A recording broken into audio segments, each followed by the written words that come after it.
What is up, guys, and welcome back to another episode then of the Ebby Space Agency journey here on Kerbal Space Program Career Mode. And already off the bat, you'll see a big change. That's right, your boy's been spending too long indoors on his computer editing these videos, so he's decided to become a VTuber and really just seal the deal, right?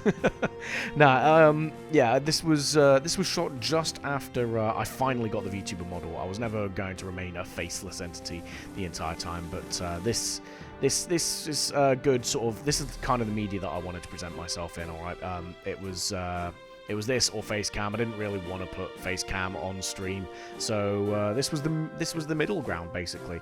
And yeah, I like it. I think it's a good addition. Obviously, you guys might have your own thoughts, but you know, yeah, this is basically the direction that the channel's going in from here on out. To be fair, guys. So yeah. It's a little addition that I had made, and I'm liking it. I do try and move myself out of the way of a lot of the UI, but there will be stuff that is blocked. Unfortunately, it is what it is. But yeah, we ended last episode having achieved quite a lot on the surface of Duna, and been on a little bit of a road trip. We're looking at fixing that well, I say fixing that, we're looking at finishing that, sorry, in just a moment as we zoom in on the brown planet there. Yeah, we then move over to the rover base. You see the sun is rising. Don't worry about those warnings saying fuel, food, water, and oxygen depleted. It just means it is within, I think, the final 5% of what is on board, so we still have plenty to last us at the end. So you see there, we've got about 40 minutes, it says, of life support. We gave ourselves like 10 days or something daft like that, early warning. So yeah, we still have enough life support on board, but it is getting towards that time where we have to head back to the lander and return to space. So these guys have spent, I want to say, a good like 100, 200 days on this rover base now, so plenty of time. So it is now time to go home. So yeah, we release the parking brakes, we set up the dashboard there, and we start driving along. We've got about 6 kilometers, I think that is, to go before we reach the lander, and you can see it just appearing over the crest of the hill there as we're driving towards it. So Jeb can see where he's aiming while he's driving home, and eventually we do make it there. We've also altered the parallax settings, guys, so we don't have to play Dodge the Pebble quite as much as we were originally. So it made it a little bit easier. We still hit like the bigger rocks, but the smaller ones we're able to drive straight through, just for my own sanity and gameplay purposes, basically.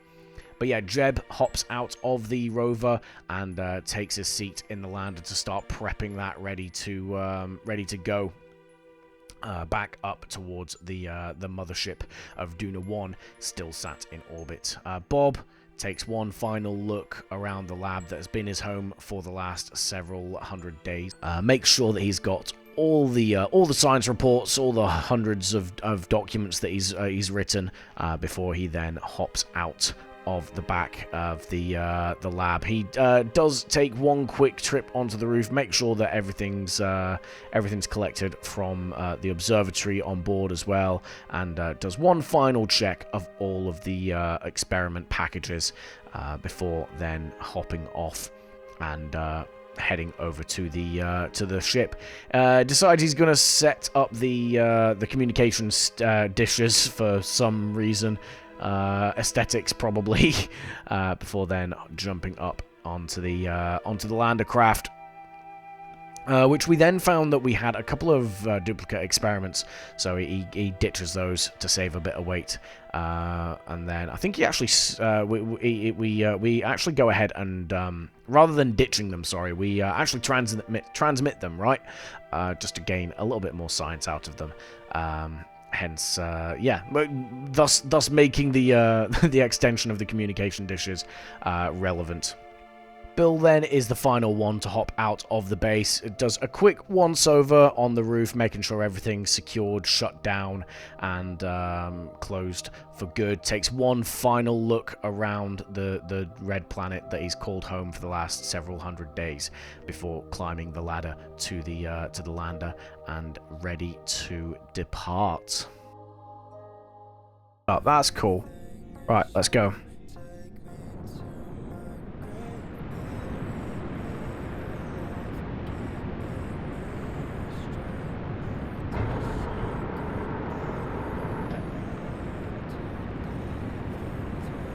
And yeah, from there, the lander once again takes to the skies with its crew on board. We had to wait a little bit for the craft to the Duna 1 craft to be in the right sort of position for us to launch into, and yeah, we take off. We level out. And we set ourselves up with an encounter. It wasn't entirely clean in terms of like that we had to do a bit of a plane change, but we do eventually get ourselves into orbit and deploy the solar panels there while we wait for the Duna 1 to catch up. Yeah, we quickly sort of circularize as well, just to make sure we don't fall back to the planetary surface below. And yeah, eventually we rendezvous with the mothership. We set ourselves up with a nice docking maneuver there. And we end up using, like, I think we ended up using the engines to do the docking here. I don't think this thing has onboard RCS. A bit of an oversight on my part with the design process, but nonetheless, we make sure that it works, and we redock with the ship safely. From there, then, we take a quick tour around the ship. Remember, we didn't have the IVA view, the IVAs for the station parts downloaded. Well, we do now, so we can take a look around the Duna 1 ship and what the crew's been calling home for the last 2 years or so. So you see here, this is the command module, very, very basic 1.85 meter module, and only the 3 seats in there, not really much in terms of windows. And then we've got like a sort of service module with an airlock. Yeah, an airlock for them to use to get out into space. Another airlock on the other side for symmetry purposes / redundancy in case one isn't working. And then we head further down into, well, say further down, just across into one of the inflatable habitation modules. With the chairs there that do sort of, they kind of fold down into beds is the way I imagine them to work. And then, yeah, another one on the other side. But they're the sleeping quarters for the crew. Before we then head further down. Well, we wanted to head further down, but we realized there was not a hatch on the floor of this thing.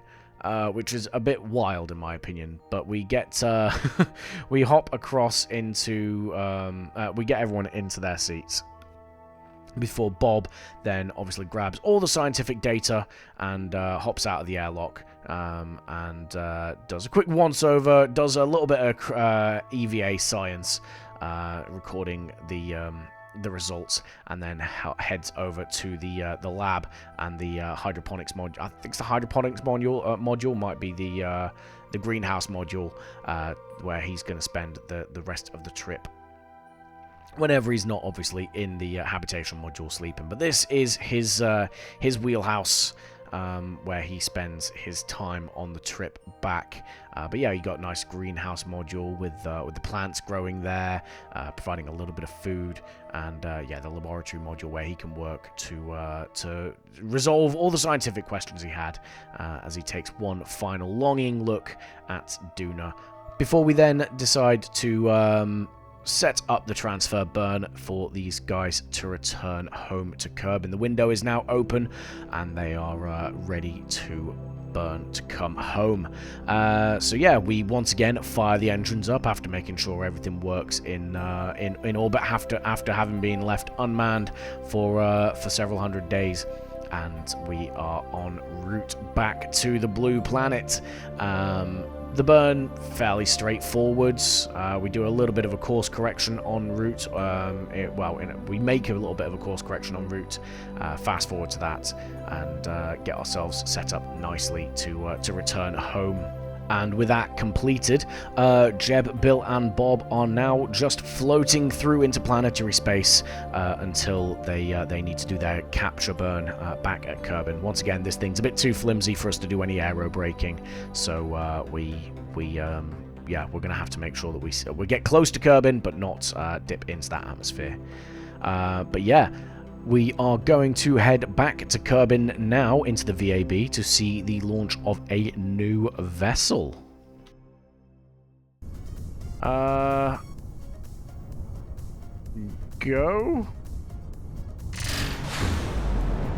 Oh, that is hefty.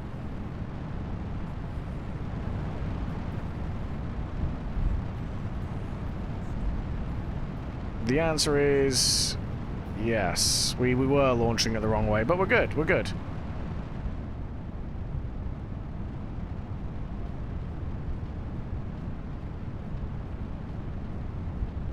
And yeah, you hear my reaction from the sound and the size of this thing. This is no small launch. So yeah, we're going to uncover what is in that fairing soon enough. But you see, we've designed a whole new extreme heavy lift fairing. As you get a sneak peek at the nose of this thing, we didn't quite secure it in place in the fairing. Yeah. This is a super heavy booster that we've had to design just for this ship. So once we get it into orbit of Kerbin, which should be in just a few seconds, we will pop the hood and you will be able to see what lies underneath, or at least a quick glimpse, because we are very quickly going to cut away. We do separate, and the super heavy booster does then decide to, does pitch over and return home. And you see, it does actually go off fairly easily without a hitch. It does pick up a bit of a rotation, like a spin on descent. I'm not really sure what caused it. It was supposed to be symmetrical, but yeah, more importantly, all the parachutes do deploy nicely, and this thing does float on down to the surface before it is recovered, polished off, and hooked up to another payload, which we're going to head over to the launch pad for now. Like I said, we use the space tug to pull them together. Right, go.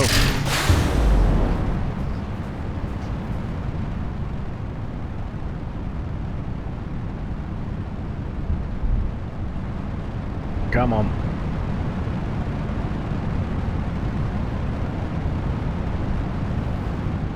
Hopefully this thing should be a lot more stable, because it's got the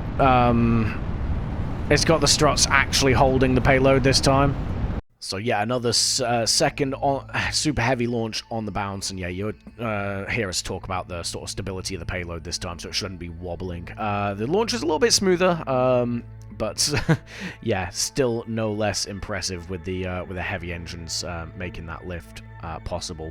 And yeah, we get up to orbital altitude, circularize in just a second there, and pop the hood on this thing as well. And well, you may be able to kind of figure out what it is we are launching here, as we've got a couple of engine bells facing away, but we'll get on to how it all pieces together in a bit, but for now it's just about returning the booster once again to the surface of Kerbin. We make sure that we don't hit the payload there before then obviously another fairly uneventful re-entry and splashdown. But yeah, this is the payload, or the second payload that was dropped, taken up into orbit of Kerbin. It is a Drivetrain, and the Drivetrain is for a new kind of transit ship, and one that is nuclear powered. Remember, we did unlock the nuclear reactors an episode or two ago, and this is going to be the power plant for this this new ship that we are designing, which we still need to fuel up, and we designed this fuel ship for it, which we're going to launch now at night for reasons known only to me, I guess. And we need to go 92 degrees, so let's hope this works.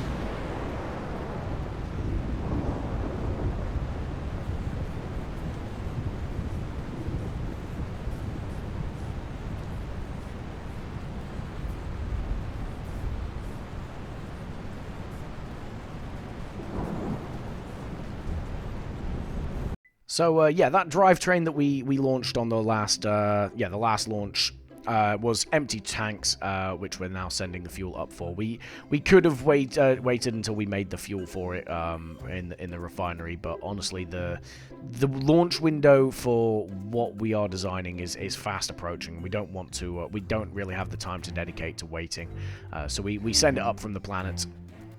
And go ahead and dock it. It does raise the question why I didn't just launch that drivetrain with the tanks already full, but honestly, that super heavy launcher would not have been able to handle the weight of it. That's how heavy this thing is.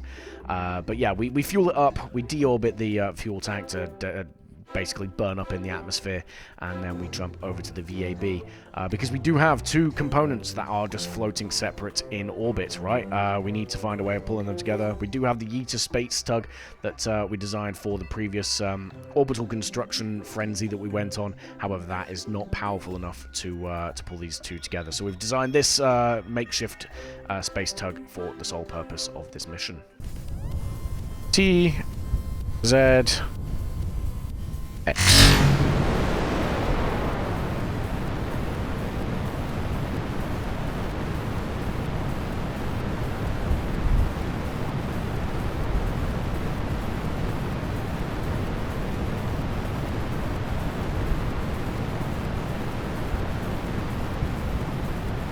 And yeah, thankfully the space tug that we've designed is light enough that we can stick it on a Scuffer Dreams booster. We don't have to come up with any crazy super heavies to carry it up. So we get ourselves into orbit nice and easy. And yeah, the entire purpose of this thing is literally just to pull the two payloads that we've just launched together in orbit. So yeah, off it goes, puffing away from the launch vehicle there, which, you know, we've seen it return a bunch of times, so we're just gonna let that happen off camera and instead fast forward to what you guys want to see, right? You didn't get a good look at the first payload. Well, now you can. This is the crew module of a much larger and ambitious transfer vehicle design than the Duna 1. We are looking at the Cyclops transfer ship. And its counterpart or other part of the ship, whatever you want to phrase it as, the drivetrain is our target. So yeah, we pull that crew module into a rendezvous with it. We use with the space tug there, just to do the heavy lifting. But this thing does have its own. I believe this thing has its own RCS, SAS on board, so we just leave it in place, and yeah, we use the space tug to instead pull the drivetrain into position and transfer some liquid fuel over, just to finish the fueling off of the drivetrain stage, right? And yeah, that's completely done, I think. And then now with the fuel tanks empty, we deorbit the space tug and we allow the crew module to do the docking. We use what's basically being dubbed the Lown lazy method of docking. If you haven't seen Matt Lown's videos, I highly recommend it.